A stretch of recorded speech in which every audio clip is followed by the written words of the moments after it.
नमस्कार, देख रहे हैं आप, आपके साथ मैं हूं शिप्रा झा और बुलेटिन की शुरुआत करेंगे इस वक्त की बड़ी खबर से। बड़ी खबर समस्तीपुर से आ रही है, जहां 39,62,000 कैश बरामद किया गया है। गांजा तस्करों से ये रुपए बरामद किए गए हैं। 35 किलो गांजा भी जब्त किया गया है। बिथान थाना क्षेत्र में ये पुलिस की कार्रवाई हुई है, जिसमें ये कैश बरामद किए गए हैं। साथ ही 35 किलो गांजा भी जब्त किया गया है। बिथान थाना क्षेत्र में पुलिस ने ये बड़ी कार्रवाई की है। आपके टीवी स्क्रीन पर ये दो तस्वीरें देखिए, कैश के साथ साथ गांजा भी बरामद हुआ है। और जो कैश है उसके बारे में बताया जा रहा है, करीब 39,62,000 कैश बरामद किया गया है। गांजा तस्करों से ये रुपए बरामद किए गए हैं।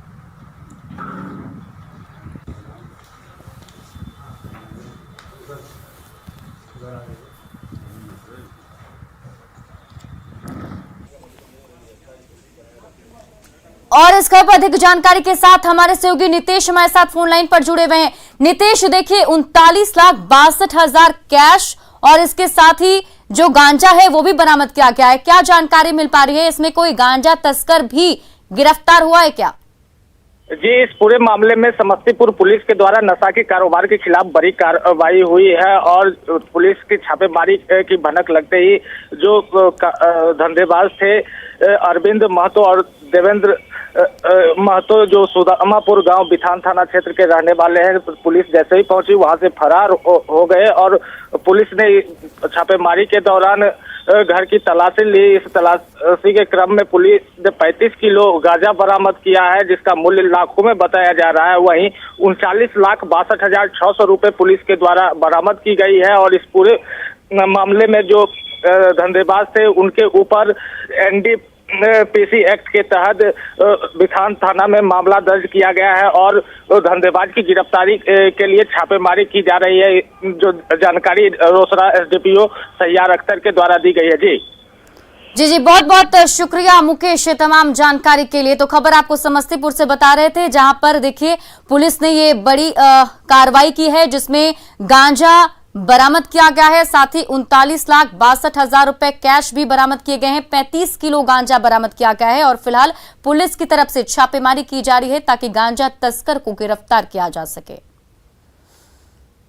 बढ़ते हैं आगे और अब बात पटना में चल रहे राजनीतिक हलचल की। पटना में आज 2 बड़े राजनीतिक कार्यक्रम आयोजित किए गए, जहां सोशल डिस्टेंसिंग की धज्जियां उड़ी। LJP ऑफिस में पशुपति पारस गुट ने रामविलास पासवान की जयंती पर श्रद्धांजलि सभा का आयोजन किया था, तो RJD ने स्थापना दिवस कार्यक्रम आयोजित किए थे।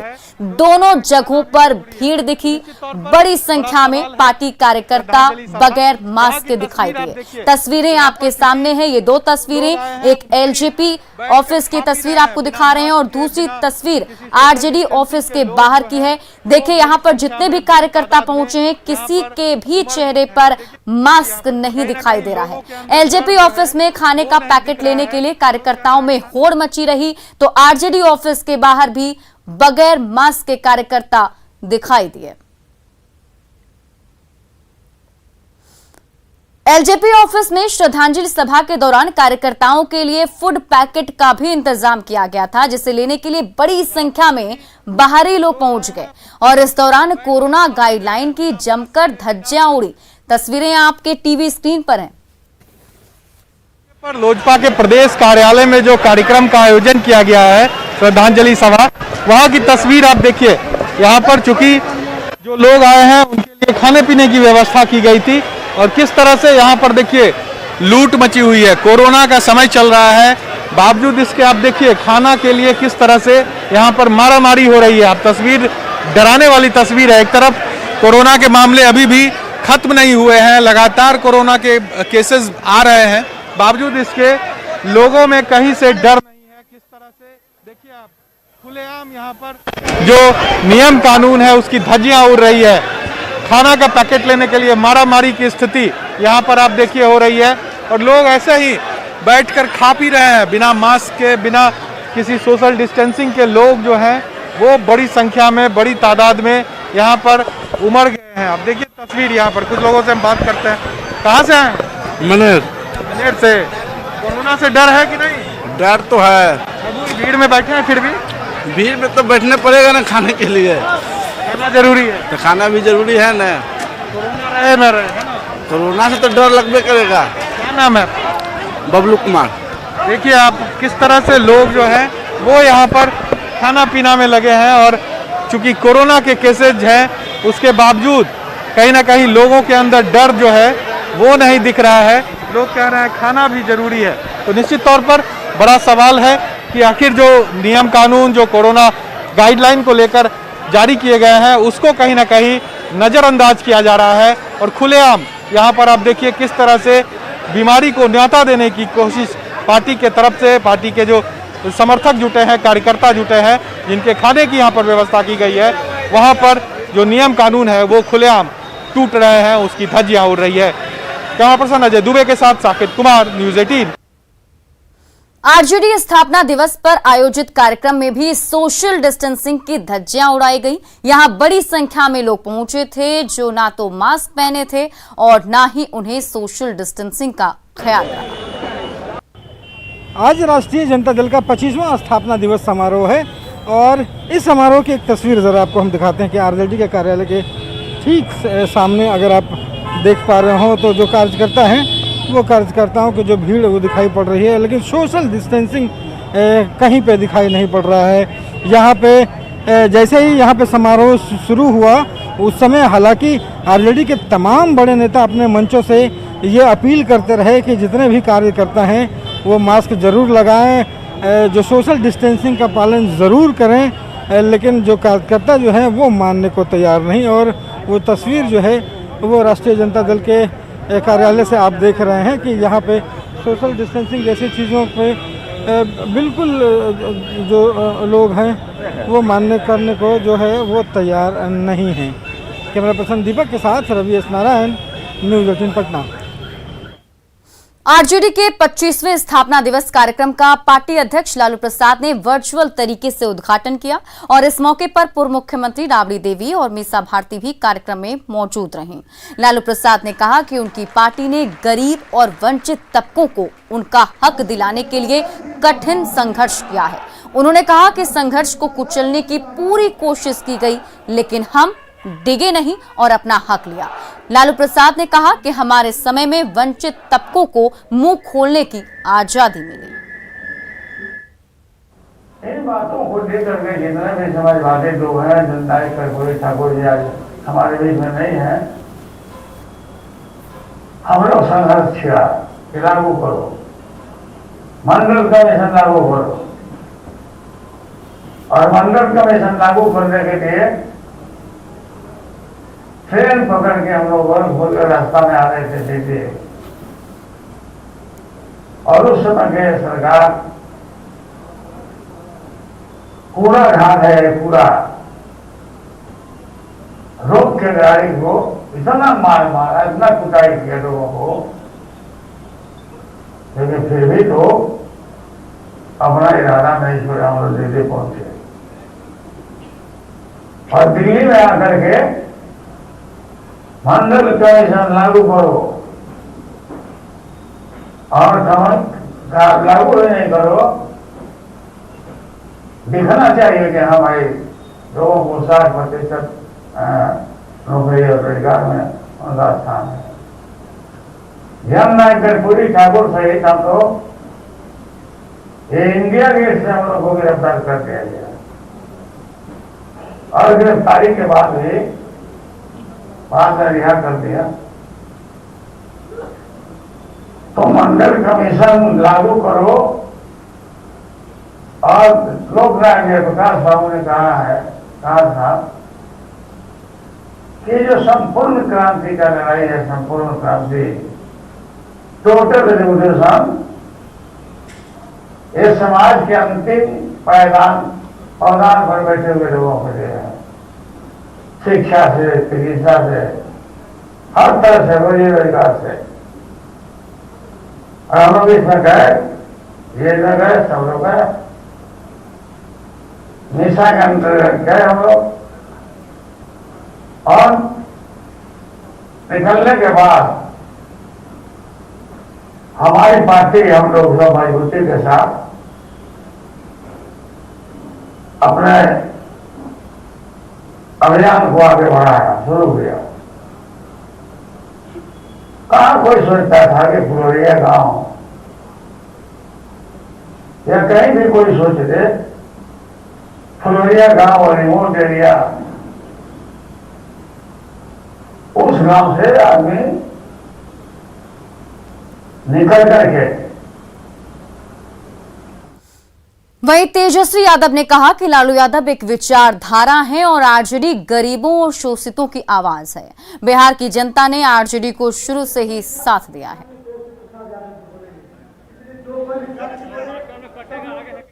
हम लोग सब लोग उनके स्वास्थ्य को लेकर चिंतित हैं और हम लोग चाहते हैं कि जल्द से जल्द वो बिहार आए, फिर से अपने काम में लगे।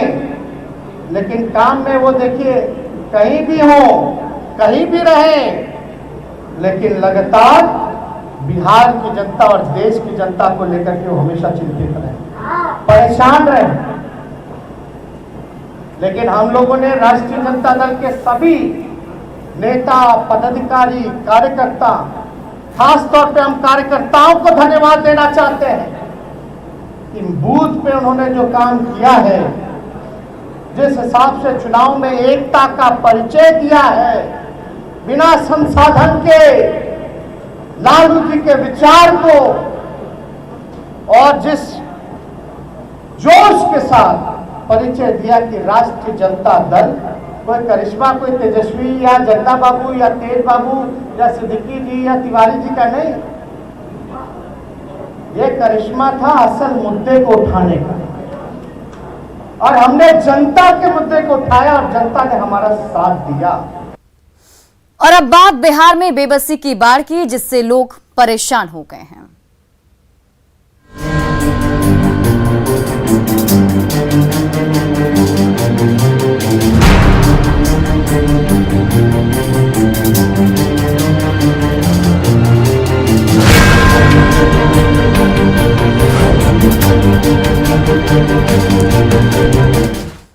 पूर्वी चंपारण के सुगौली के भवानीपुर गांव में सिकरहना नदी अपना रौद्र रूप दिखा रही है, जहां कटाव से स्थिति भयावह बन गई है। लोगों के घर नदी में कट कट के समा रहे हैं। कटाव से पूरे गांव में अफरा तफरी का माहौल बना हुआ है। बड़ी संख्या में लोग गांव छोड़कर पलायन भी कर रहे हैं।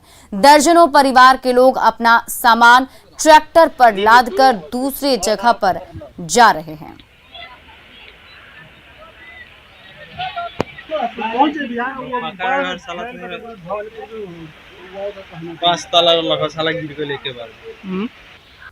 छबरा बहास पंचायत सुगौली प्रखंड से बोल रहा हूं। अगर पहले से यहाँ के स्थिति को अगर सुधार किया गया रहता तो यह जो दिन गरीबों को देखने के लिए जो मिल रहा है, घर नदी में समा रहा है, घर से बेघर लोग हो रहे हैं, भूखे मर रहे हैं, यह दिन देखने को नहीं मिला। गोपालगंज में बाढ़ का पानी लोगों के लिए परेशानी का सबब बन गया है। वाल्मीकि बराज से 2 दिन पहले 2,90,000 क्यूसेक पानी छोड़ा गया था, जिसके बाद अब कई दूसरे इलाकों में भी पानी फैल गया है। मांझागढ़ के निमुनिया गांव में बाढ़ से ज्यादा तबाही मची है। यहां सैकड़ों लोगों के साथ झोपड़ियां और पक्के मकान पानी में घिर गए। निमुया पंचायत के कई गांव का जिला मुख्यालय से संपर्क टूट चुका है। लोगों में नाराजगी इस बात से भी है कि इतनी परेशानी के बाद भी प्रशासन की तरफ से इन्हें कोई मदद नहीं दी गई। जनता जितना तकलीफ में है, जितना दुख में है, अब हम लोग कितना बताएं। बताने से पहले हम लोग का हृदय जो है कांपने लगता है। इसलिए सीओ साहब आए, बीडीओ साहब आए, घूम कर समस्या को देखें और देख कर यहाँ के समस्या को हल करें। हम हमारे तरफ से हमारे पंचायत के एक जनता से यही नम्र निवेदन है। छपरा के एक निजी अस्पताल में मरीज की मौत के बाद परिजनों ने जमकर हंगामा किया। घटना भगवान बाजार के बस स्टैंड के पास की है, जहां डॉक्टर सनत कुमार के क्लिनिक में एक महिला मरीज की मौत हो गई। मरीज की मौत के बाद परिजनों ने लापरवाही का आरोप लगाते हुए पहले शव के साथ प्रदर्शन किया। इसके बाद नाराज परिजनों ने अस्पताल में तोड़फोड़ भी की। मौके पर पहुंची पुलिस ने किसी तरह से हालात को काबू में किया।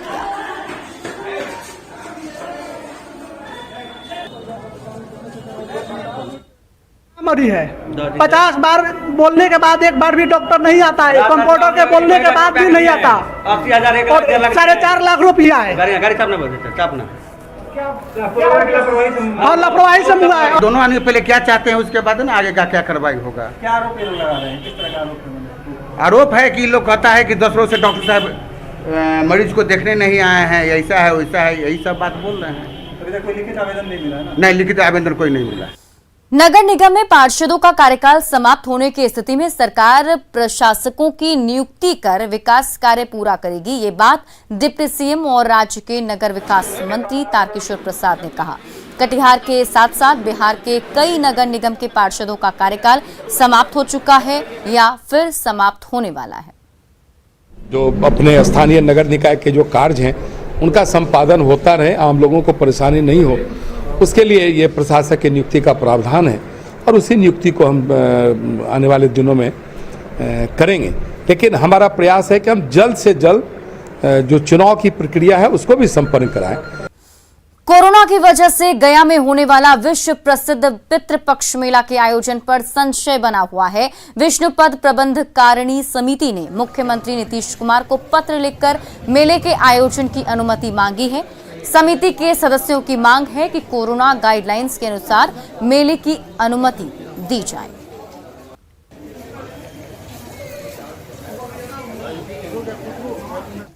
कोरोना के लिए सर्टेन गाइडलाइंस बना के इसको पितृपक्ष का आयोजन किया जाए, नहीं तो इससे समाज के विभिन्न वर्गों पर, सिर्फ ब्राह्मणों को, पुरोहितों को नहीं, विभिन्न वर्गों पर इसका बड़ा असर हो रहा है और लोग बड़ी उससे इसकी तरफ टकटकी लगा के देख रहे हैं। इस मंदिर बंद होने के कारण करीब करीब लाखों की संख्या में यहाँ पे आदमी दयनीय स्थिति में जी रहा है, रोजी रोटी से बेहाल है, जो भी रोजगार है छिन गया है।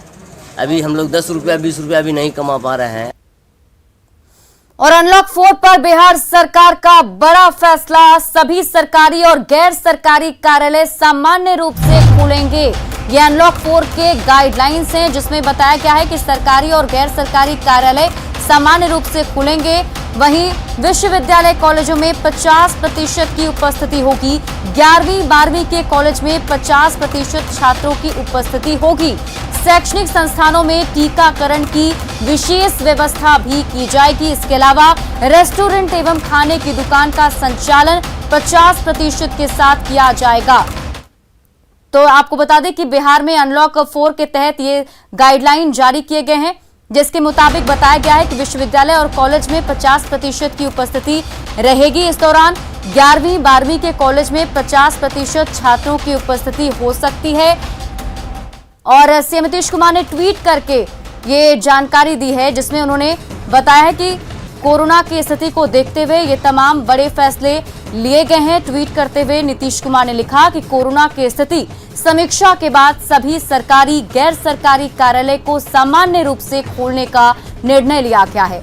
टीका प्राप्त आगंतुक कार्यालय में प्रवेश पा सकेंगे। विश्वविद्यालय, सभी कॉलेज, तकनीकी शिक्षण संस्थान, सरकारी प्रशिक्षण संस्थान, 11वीं एवं 12वीं तक के विद्यालय 50% छात्रों की उपस्थिति के साथ खुल सकते हैं।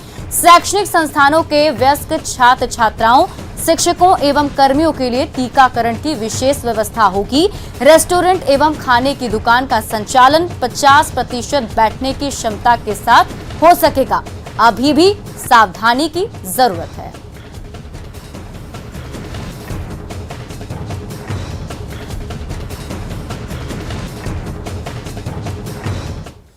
और अनलॉक 4 में क्या बदलाव होंगे, अब आपको वो भी बता देते हैं। एक एक करके पॉइंट वाइज आपको समझाने की कोशिश करते हैं कि अनलॉक 4 में क्या कुछ बदलाव होगा। बिहार में शिक्षण संस्थान खोले जाएंगे, ये सबसे बड़ी बात। यूनिवर्सिटी, कॉलेज, तकनीकी शिक्षण संस्थान बिहार में अब खोले जा सकेंगे। 11वीं और 12वीं तक के स्कूल इस दौरान खुलेंगे। इसके अलावा सरकारी प्रशिक्षण संस्थान भी खोलने की इजाजत दी गई है। 50% छात्रों की उपस्थिति यहां पर हो सकती है। इसके साथ ही सरकारी गैर सरकारी कार्यालय जो हैं वो सामान्य रूप से खुल सकते हैं। कोरोना वैक्सीन लेने वाले को ही कार्यालय में प्रवेश मिल सकेगा। और शैक्षणिक संस्थानों में टीकाकरण की विशेष व्यवस्था भी की जाएगी। छात्र छात्रा, शिक्षक एवं कर्मी टीका लेंगे और रेस्टोरेंट, खाने की दुकान में बैठने की 50% क्षमता होगी। और दिल्ली से पटना पहुंचे एलजेपी सांसद का पटना एयरपोर्ट पर उनके समर्थकों ने जोरदार स्वागत किया है। चिराग पासवान जब हाई कोर्ट के पास अंबेडकर की प्रतिमा पर माल्यार्पण करने पहुंचे तो वहां ताला लगा था, जिससे वे माल्यार्पण नहीं कर पाए और मौके पर पालथी मारकर धरने पर बैठ गए। तस्वीरें आपको वहां की दिखा रहे हैं। देखिए, चिराग पासवान धरने पर बैठे हैं। इस दौरान चिराग ने कहा कि कोई भी हमें अंबेडकर का आशीर्वाद लेने से रोक नहीं सकता है।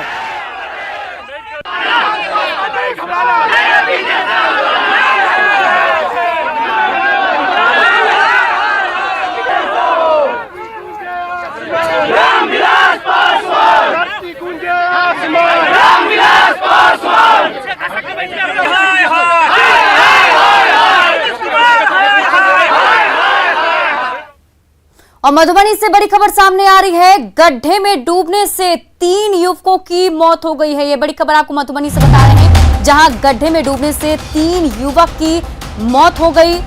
नहाने के दौरान ये हादसा हुआ है, ऐसा बताया जा रहा है। बिस्फी थाने के मिल्लत चौक के पास ये हादसा हुआ है, जहां गड्ढे में डूबने से 3 युवकों की मौत हो गई है। ये तीनों युवक नहाने के लिए गए हुए थे, तभी ये हादसा हो गया। तीनों ही युवक गड्ढे में डूब गए हैं।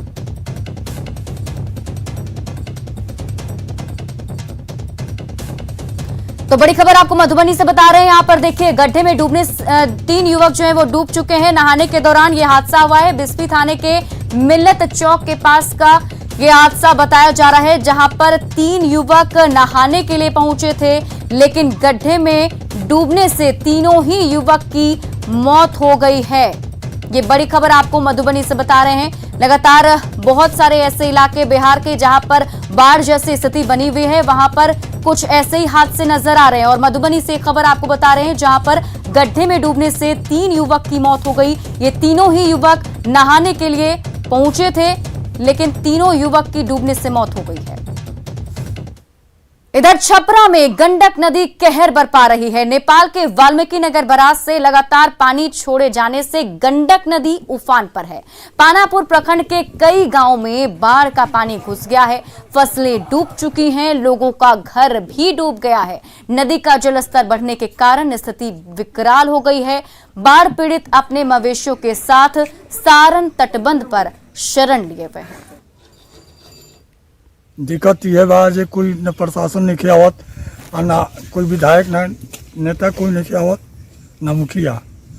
बहुत दिक्कत बा, जलावन के दिक्कत बा, खाना पीना के दिक्कत बा। स्थिति क्या कहा जाए, स्थिति तो देखिए रहे हैं आप, पूरा नदी बढ़ रहा है और पानी आ रहा है। नेटवर्क 18 फेडरल बैंक संजीवनी गाड़ी भारत के कोविड प्रभावित जिलों में जा रही है। वैक्सीन के लिए जागरूकता फैलाने की हमारी इस मुहिम को आप भी अपना सहयोग दीजिए। चलिए आपको दिखाते हैं संजीवनी गाड़ी अब तक कहां गई और आज कहां है।